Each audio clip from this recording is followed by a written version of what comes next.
श्रीमद् कुंद महाराज ने आचरण की दृष्टि से मूलाचार ग्रंथ की रचना की, पर्याय की दृष्टि से प्रवचन सार महाग्रंथ राज की रचना की, साधना की दृष्टि से नियम सार ग्रंथ की रचना की और द्रव्य दृष्टि से समय सार ग्रंथ राज की चर्चा की है। अद्भुत ग्रंथ लिखा है।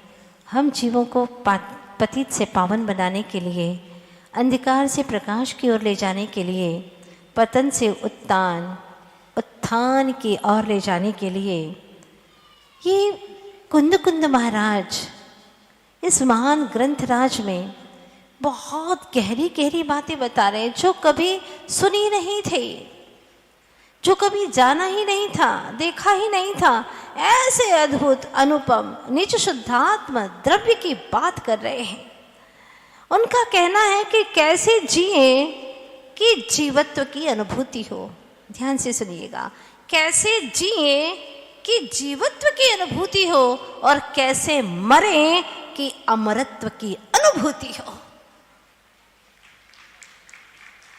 इतनी सी बात में तो सब कुछ समाहित हो गया।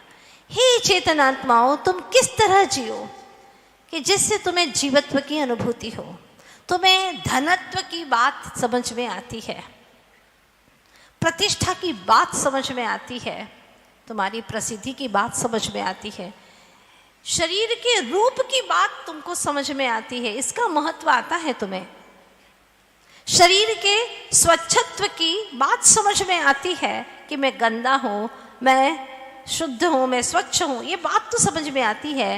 लेकिन क्या कभी इस जीवन में जीवत्व की अनुभूति हुई कि मैं जीव हूँ, मैं जी रहा हूँ? क्या अद्भुत बात है,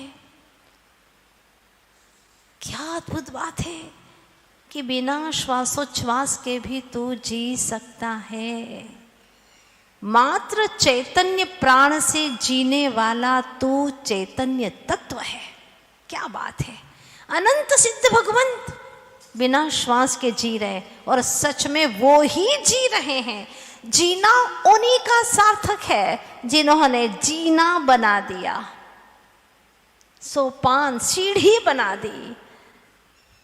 वाह, उनका जीवन अनुकरणीय हो गया, अनुसरणीय हो गया।